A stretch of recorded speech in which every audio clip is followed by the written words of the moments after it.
What's up everyone? So since it has been exactly 12 months since I started weightlifting here consistently, I thought I would share with you guys 12 things that I learned in this, 12 months of weightlifting. That couldn't have been more redundant. Number 1, forms over rep and speed.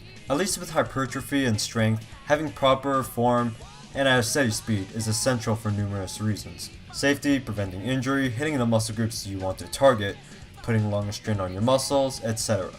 To put it short, deadlifting with a rounded back is an instant game over. Number 2, calories in versus calories out. Especially when it comes to fat loss, your body will technically do that on its own. You can lie in bed and technically burn fat. However, if your diet consumption is excessive and or shit, which probably is most of the time, you're not going anywhere. Well, the number on the scale will. If your caloric maintenance is 2000 and your only meal of the day is McDonald's at, let's say, 1300 calories, you will lose weight. There's no two ways about it. The only main difference is that you'll feel like shit because your micronutrients intake becomes shit. So that's kind of the point to eating well-balanced meals. Number 3, one outlier means little. Understand that unless you're on a competitive level where you're trying to squeeze out the last 0.01% of your potential, a one-time or few breaks in a habit isn't going to harm you. However, this goes both ways, so it may not benefit you either.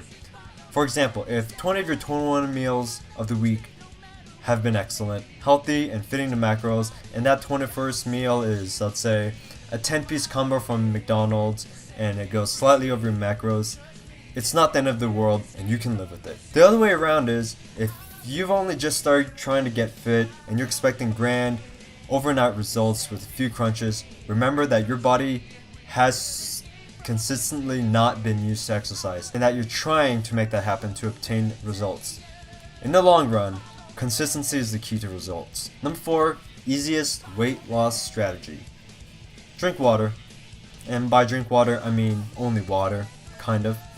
No fruit juices or soda, basically. If you take all the soda you would normally drink in a day and replace all of that with water, you're saving yourself hundreds of calories a day and thousands of calories in a week. So that's losing pounds of fat just by enforcing a habit that you're already doing.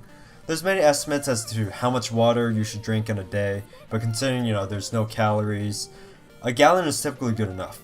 Besides having to piss more often, like every 30 seconds, you're keeping yourself hydrated and feeling great. Number 5. Apparently there's more to weightlifting and fitness than just crunches and curls.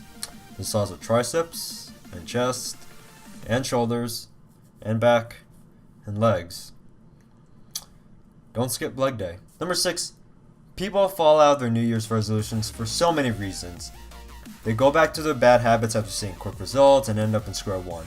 They only do treadmill and elliptical, the longest monotonous exercise I have ever seen.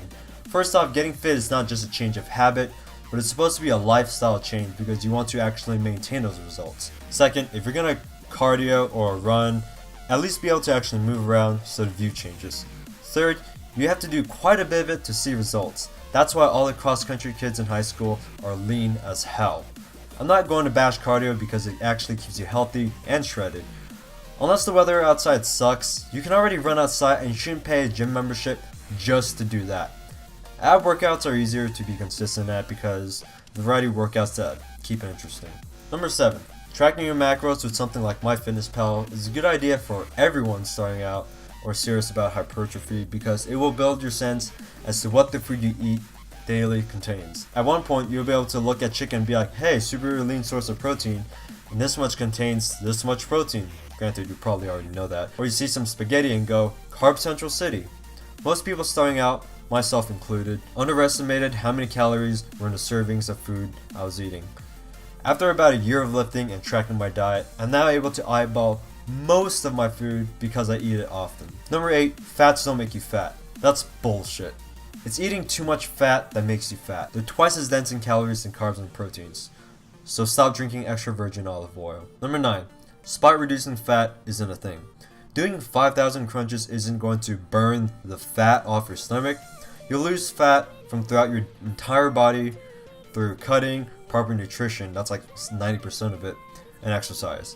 Cardio is optional, but very beneficial. Relating to that, your abs won't show if you don't have a low enough body fat percentage. Number 10, You don't need protein powder and supplements. I repeat, you don't need them. It's literally in the name, supplements. If you need an extra 30 grams of protein at the end of the day and don't feel like gnawing through black beans or chicken titty, that's what they're there for. Pretty much most of your macros and calories can and should come from your general meals. Generally, supplements like protein and creatine aren't necessary, but they're helpful. And legal, might I add, because they get us to where we want. Not to mention that they're just extracts from foods that we already eat. It's just hard to get a certain amount of day, such as the 3 to 5 grams of creatine. Number 11. At the end of the day, I do my best to stay consistent because it actually interests me. I never look at lifting weights as a chore now. If you told me that for the rest of my life I can only lift weights and hopefully I get to eat and drink healthy and rest, I would ask for nothing less. The entirety of weightlifting, hypertrophy, or any branch of fitness pretty much comes from attitude and perspective. If you look at all of it as a chore, something that you don't want to do, you would put it in the same category as vacuuming your carpet when you were a kid. That won't propel you forward. Number 12, my favorite one involved that I underestimated so much, you fucking need sleep.